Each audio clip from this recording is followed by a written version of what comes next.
Bienvenue, je suis Isabelle Potier, consultante en création d'organismes de formation professionnelle. Aujourd'hui, c'est une vidéo spéciale sous-traitant. Alors, c'est quoi un sous-traitant? C'est une personne physique ou morale qui dispense des formations. Alors, elle dispense des formations pour un autre organisme de formation. Celui-ci fait appel au sous-traitant pour lui faire faire une partie ou la totalité de sa formation. Alors, ce sous-traitant, lui, faut-il le NDA? Bah, bien évidemment, hein, c'est même pas à chercher, hein. J'ai beaucoup de personnes qui me contactent. Oui, mais non, il n'y a pas de oui, mais.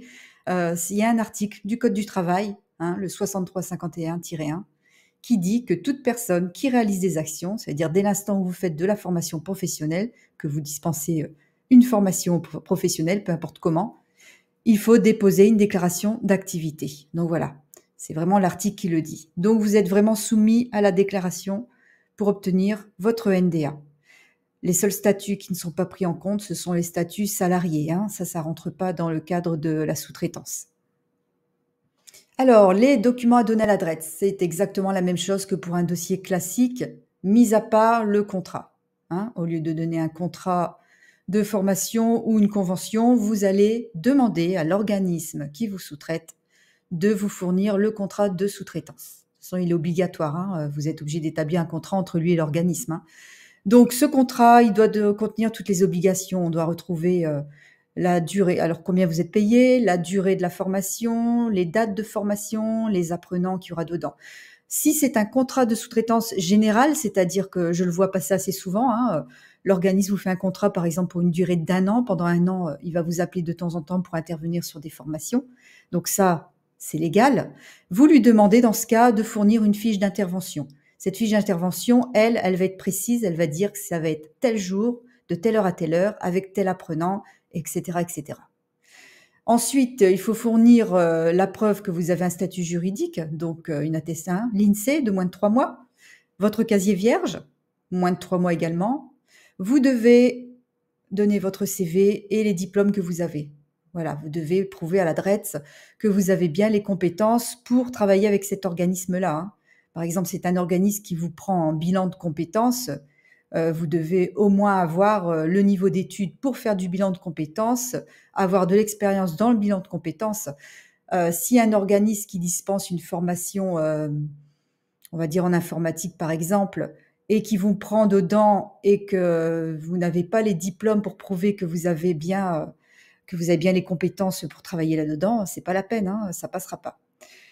Ensuite, il faut fournir la liste formateur. Donc, j'insiste parce que cette liste, bien souvent, les personnes l'oublient.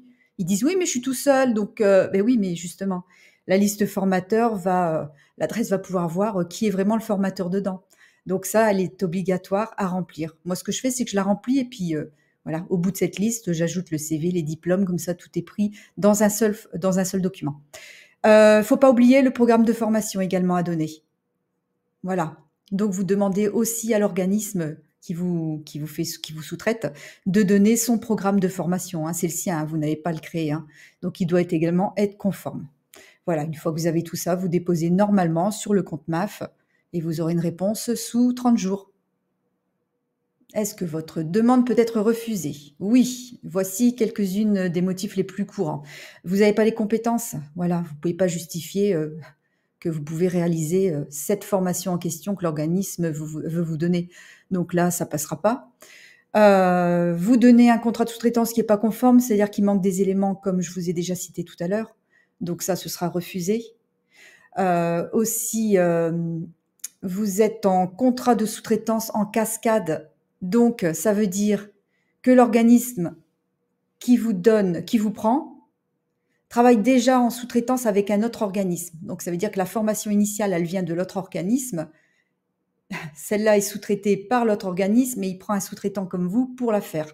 Là, ce sera refusé. Alors, il y a une petite rumeur, hein, comme quoi, quand on dépose pour une première demande, pour avoir le NDA, un dossier de sous-traitance, enfin qu'on est sous-traitant, que c'est refusé par l'adresse. C'est totalement faux.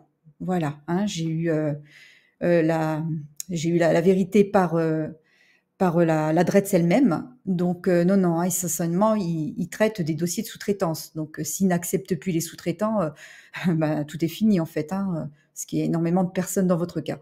Donc, n'ayez crainte, hein, déposer en sous-traitance, c'est tout à fait légal. Alors, vous avez certainement entendu parler, bien évidemment, à partir du 1er avril 2024, le certificat Calliope sera obligatoire pour continuer à travailler en sous-traitance. Je vous explique tout maintenant. Alors, êtes-vous concerné par l'obligation d'avoir la certification Calliope? Si la formation que vous réalisez pour l'autre organisme est les CPF, c'est déjà un oui. Mais à ça, il faut associer le statut. Donc, si vous êtes auto-entrepreneur ou en micro-entreprise et que vous ne dépassez pas 77 000 € de chiffre d'affaires, vous n'êtes pas obligé d'avoir la certification Calliope. Par contre, si vous êtes sous un autre régime, hein, SASU, etc., EI, là, oui, vous serez obligé d'avoir la certification Calliope, peu importe le chiffre d'affaires que vous réalisez. Alors que cette formation que vous réalisez, qu'elle soit en partiel ou en totalité, c'est la même chose. Donc voilà. Qu'est-ce qui va se passer? Comment va se passer la certification pour vous? C'est simple, vous allez être exonéré de quelques vous allez être dispensé de quelques indicateurs et vous allez devoir faire exactement comme un autre organisme, hein, réaliser un audit et tous les 3 ans refaire cet audit avec un audit de surveillance au milieu. Un grand merci d'avoir suivi cette vidéo. Alors, si vous souhaitez un accompagnement, je peux vous obtenir votre NDA ou la certification Calliope. Ça arrive prochainement. En tout cas, en attendant, n'oubliez pas d'aller voir en dessous de la vidéo. J'ai mis les ressources pour pouvoir déposer un dossier spécial sous-traitant.